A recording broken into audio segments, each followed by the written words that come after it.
Here's Archie's Travels, Chapter 33, entitled Surprise.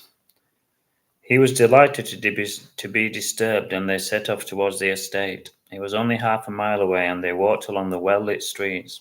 She'd never visited him before, but she had the address and a little piece of paper in her back pocket. She knew that the house had a red gate and a couple of old motorbikes in the front garden, and eventually she found the street. But it was hard to see the correct door numbers in the dark. She was getting worried until she saw a black and silver motorbike with a big front light shining like it was beckoning to her.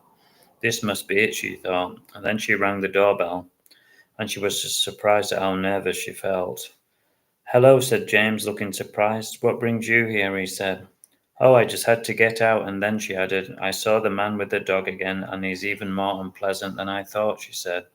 James looked down at Archie, and he could see that his tail had stopped wagging, as if in agreement. What did he do? Said James, yawning and stretching his arms out.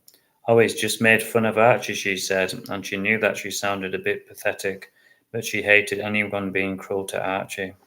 Don't worry, it's not a crime, said James, grinning inanely. I know, said Dolly, who was getting a little cross, but it shows how nasty he is to pick on a poor dog. James nodded in agreement. Come in and I'll make a big pot of tea, he said. My parents are out playing bingo, he said, sounding exasperated. We have a lot of time to chat, he said. Archie jumped up onto the chair, and it was so comfortable that he quickly began to snooze. Don't worry about him, said James as he passed the biscuits around. He can't hurt us, he said confidently, and Dolly agreed. But inside she wasn't so sure. What are your plans for tomorrow? He said, trying to sound as cool and relaxed as possible. Not much, said Dolly. Well, it's the school holidays, he said with a flourish. We have to do something.